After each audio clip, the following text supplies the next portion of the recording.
पीले दांत वाली बहू। रंजना कभी ब्रश नहीं करती थी। उसे कितनी बार उसके माँ बाप ने डांटा, लेकिन उसका कोई असर उस पर होता ही नहीं था, जिस कारण से उसके दांत पीले पीले हो जाते हैं। शादी के बाद। अरे बहू, वैसे तो तुझ में कोई कमी नहीं है, पर तेरे दांत इतने पीले कैसे हैं बेटा? कैसे है मतलब? कोई सर्जरी थोड़ी ना कराई है। वो तो क्या नाम, मैं ब्रश नहीं करती थी तो पीले हो गए। अब क्या करूं? आप कहें तो लाल करवा लूं या फिर काले? यार ये क्या है, क्यों माँ से लड़ रही हो? लड़ रही हूँ? अरे मैं लड़ रही हूँ या ये बोल रही है कि दांत पीले हैं, पीले। अरे तपस्या थोड़ी ना की है इन्हें पीले करने के लिए। बकायदा ब्रश नहीं किया है 20 साल तक, तब जाकर। छी, कैसी बात कर रही हो? ये उस वक्त तो पीले नहीं थे जब हम लोग तुम्हें देखने आए थे। अरे तब साफ करवा लिया होगा डेंटिस्ट के पास जाकर। अब देखो कैसे पीले पीले लग रहे हैं। रंजना सास की तरफ गुस्से से देखती है। फिर शुरू हो गई पीले पीले पीले।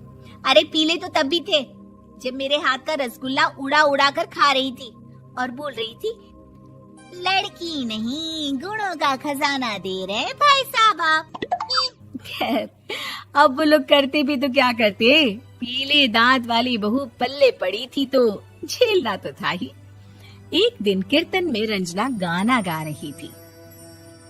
अरे कमला बहन, माँ का द्वार है, यहाँ तो सब शुद्ध होकर आते हैं, फिर अपनी बहू को ब्रश भी नहीं करवाती तुम। दूर से पीले पीले दांत भक्ति में बाधा उत्पन्न कर रहे हैं। अरे कोई 2 साल के बच्ची थोड़ी ना लेकर आई हूँ मैं बहू बनाकर। अच्छी खासी लड़की है, अरे कैसे करवाऊं ब्रश? ये तो उसे खुद करना चाहिए ना। अब माँ बाप तो इसके जैसे तैसे निपटा दिए, ये नहीं सोचा कि सास कैसे संभालेगी। सास बहू को लेकर घर आ जाती है, लेकिन सोच लेती है कि अब इसे लेकर कहीं नहीं जाएगी। अगले रोज बहू कहती है, अरे क्या हो गया, मंदिर नहीं जाना क्या? कीर्तन का वक्त हो रहा है। मेरी मधुर वाणी से कान्हा जी जागते हैं और सोते हैं। आप तो जानती है ना उनकी भक्ति में कितना मन लगता है मेरा। वो क्या है ना, तबीयत ठीक नहीं लग रही है मेरी, आराम करूंगी मैं। तबीयत ठीक नहीं लग रही? अभी तो मिथुन के गाने पर नाच रही थी आप, और अब बोल रही है कि तबीयत ठीक नहीं लग रही। अरे भक्ति में मन लगा लो सासू माँ, ऊपर जाना है, क्या मुंह दिखाओगी आप? हाँ? सास को बहू की बात पर गुस्सा आ जाता है। मैं क्या मुंह दिखाऊंगी, इसकी चिंता तो ना कर, समझी? अपने मुंह की चिंता कर, जो ये पीले पीले दांत लेकर हर जगह पहुंच जाती है। पता है लोग कितना मजाक बनाते हैं। ना जी ना, मैं नहीं जाना कहीं तेरे साथ। तो ये बात है। कोई ना, मत जाओ, मैं अपने कमरे में ही बैठकर भक्ति कर लूंगी। ऊपर वाला दांत थोड़ी ना देखता है, मन देखता है, भावना देखता है। और अरे बस बस, तू सब कुछ दिखा, बस ये सफेद चमकदार दांत ना दिखाना किसी को, है? जा यहाँ से। बहू को सास की बात का कोई फर्क नहीं पड़ता।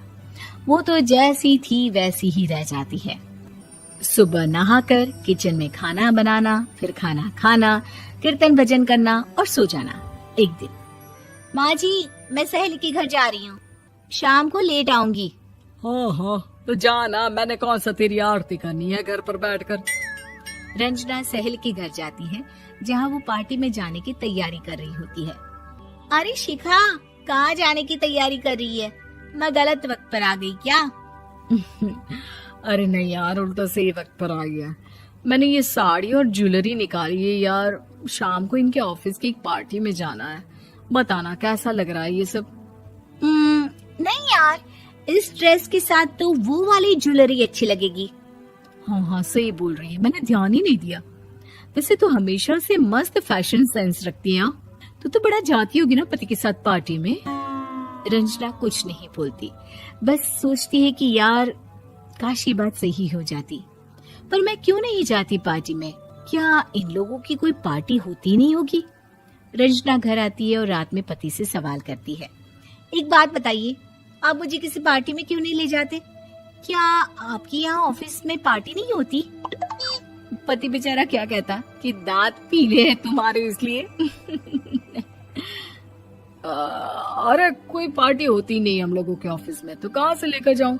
और मार्केट, मॉल, कहीं वीकेंड घूमना, कहीं तो। अरे यार सारे हफ्ते में एक छुट्टी मिलती है, तो सोचता हूँ कि आराम ही कर लूं। क्यों? रंजना मन मार के रह जाती है।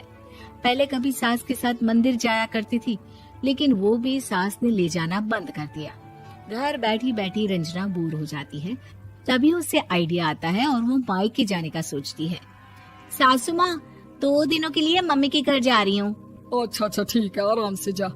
और हाँ, माँ से कुछ अच्छी आदत सीख कर आना कि कैसे शरीर के हर भाग की तरह दांतों की सफाई भी जरूरी होती है, समझी? शुरू हो गई ना आप। वो लोग आपकी तरह नहीं है कि छोटी छोटी बात का बतंगड़ बना दे। उन लोगों के लिए मैं मायने रखती हूँ, ना कि मेरे पीले पीले दांत। रंजना माँ को बिना बताए उन लोगों को सरप्राइज देती है, लेकिन जैसे ही वो दरवाजे पर पहुंचती है, अंदर देखती है कि घर वाले कहीं जा रहे होते हैं। अब माँ, काश रंजना दीदी के दांतों वाली प्रॉब्लम नहीं होती, तो वो भी हम लोगों के साथ चलती ना बुआ जी की बेटी की शादी में। हाँ बेटा, लेकिन अब उसे कौन समझाए कि उसको उसके पीले दांत नहीं दिखते, लेकिन उसके आसपास के लोगों को कितना एम्बैरेसिंग फील कराते हैं। मुझे तो कितनी बार उसके स्कूल की टीचर ने शिकायत की कि उसके साथ कोई लड़की बैठना भी नहीं चाहती, और ना ही कॉलेज में कोई उससे बात करना चाहता था। लेकिन पता नहीं क्यों उसे ये बात समझ में ही नहीं आती। कोई कमी नहीं है उस लड़की में, बस यही कि दांत पीले हैं। वो तो भला हो जीजा जी और उनकी माँ का, जो दीदी को जैसी है वैसे ही रखा हुआ है। रंजना को अपने घर वालों की बात सुनकर बहुत दुख होता है। वो सोचती है कि वो क्या करे, लेकिन फिर वो सीधा डेंटिस्ट के पास जाती है, अपने दांत चमकाती है और कसम खाती है कि वो रोज ब्रश करेगी। अरे क्या हो गया? तुम तो 2 दिनों के लिए गई थी ना, पर कोई ना, अच्छा है, चलो आ गई तो। रंजना सास के सामने आकर खड़ी हो जाती है और पूरी स्माइल करती है, उसके चमकदार दांतों को दिखाती हुई। हैं? चले मंदिर? माँ, मुझे माफ कर दीजिए, मैंने आप लोगों को बहुत एम्बैरेसिंग फील करवाया। मैं आज से रोज ब्रश करूंगी।